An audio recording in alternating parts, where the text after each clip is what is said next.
नमस्ते, Satya's recipe मराठीमध्ये आपले स्वागत आहे. आज आपण बनवणार आहोत कुरकुरीत सुरमई फ्राय. कोकणामध्ये मोठमोठ्या रेस्टॉरंटमध्ये, हॉटेल्समध्ये जसा सुरमई फ्राय मिळतो ना, अगदी तसाच फिश फ्रायही बघा. कोटिंग तेलामध्ये अजिबात सुटलेलं नाही आणि अगदी कुरकुरीत आतपर्यंत छान शिजलेला आहे. आणि चव विचाराल तर वर्षानुवर्ष जिभेवर रेंगाळत राहील. हा सुरमई फ्राय आपण रेस्टॉरंटमध्ये खायला गेल्यानंतर खूप महाग असतो, पण या पद्धतीने घरातच बनवल्यानंतर अगदी रेस्टॉरंटसारखा आणि रेस्टॉरंटपेक्षा अर्ध्या दरात किंवा अर्ध्यापेक्षा कमी दरात बनवून तयार होतो. चला तर रेसिपीला सुरुवात करूया. पण त्याआधी माझ्या चॅनलला अजून सबस्क्राईब केलं नसेल तर प्लीज सबस्क्राईब करून घ्या आणि बेल आयकॉनवर क्लिक करा, म्हणजे माझे नवनवीन रेसिपी आपल्यापर्यंत पोहोचतील. तर मी येथे अर्धा किलो सुरमई स्वच्छ धुवून घेतला आहे. यावरती मॅग्नेटसाठी अर्ध्या लिंबूचा रस घातला. लिंबूच्या रसाऐवजी चिंचेचा कोळ किंवा कोकम वापरलं तरीही चालू शकतं. त्यानंतर अर्धा चमचा हळद, अगदी थोडंसं 1/4 चम्मच मीठ ॲड केले. मीठ आपण नंतर मसाल्यामध्येही वापरणार आहोत, त्यामुळे मीठ अगदी थोडं वापरायचं आहे. आता हळद, मीठ आणि लिंबू माशांना छान लावून घेऊ. माशांचे जेवढे पण पीस आहेत त्या सर्व पीसना हळद, मीठ आणि लिंबूचा रस लागला पाहिजे, अशा पद्धतीने लावून घेऊ. हा मासा थोडा छोटा होता, त्यामुळे छोटे पीस पडले आहेत. तर माशाचे मी अर्ध्या इंचाचे पीस पाडून घेतले आहेत. आता हे मॅग्नेट झाल्यानंतर याला 10 ते 15 मिनिटासाठी झाकण लावून ठेवून देऊ. 10 ते 15 मिनिटानंतर एका प्लेटमध्ये 2 ते 3 चमचे मिरची पावडर घेऊ.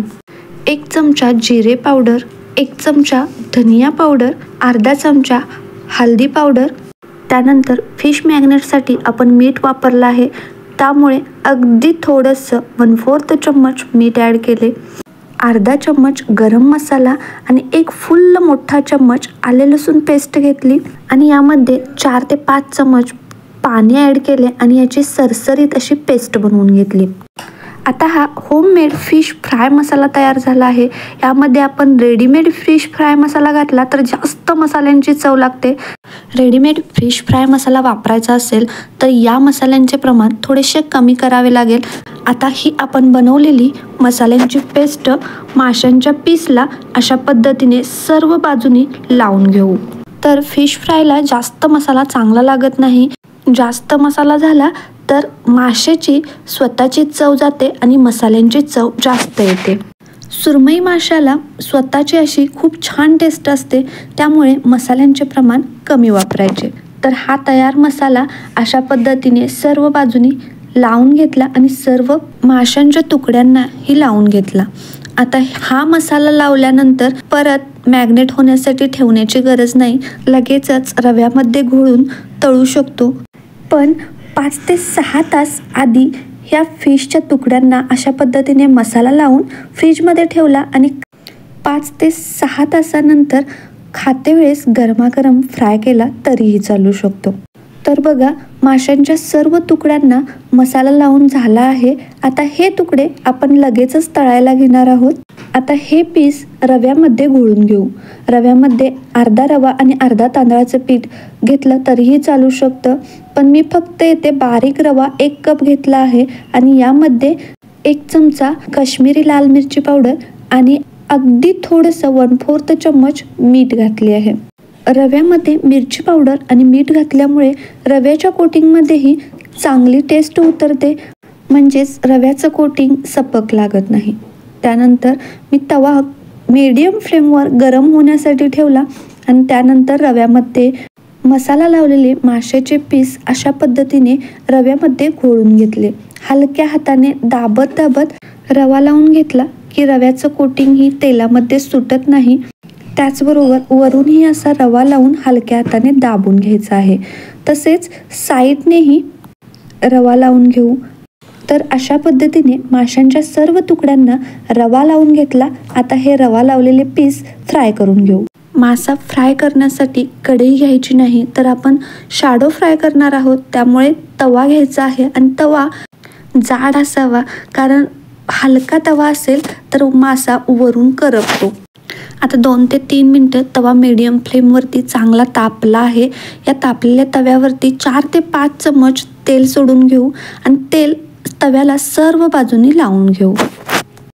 तव्याला सर्व बाजूनी तेल लावल्यामुळे तव्याला एक नॉनस्टिकपणा येईल आणि मासा तव्याला चिकटणार नाही. मासा तळताना अगदी थोड्या तेलामध्ये आणि पसरट भांड्यामध्ये तळायचा आहे, कारण जास्त तेलामध्ये आणि कढईमध्ये तळला तर कोटिंग सुटू शकतं. आणि तळताना गॅसची फ्लेम लो टू मीडियम ठेवायची आहे. एका साईडनं फ्राय झाल्यानंतर पलटून घेऊ आणि दुसऱ्या साईडनेही फ्राय करू.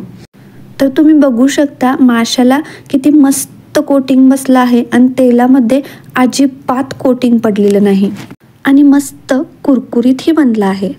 तसेच आपण एका वेळेस 2 पीस किंवा 3 पीसही फ्राय करू शकतो आणि फ्राय मासा गरमागरमच चांगला लागतो.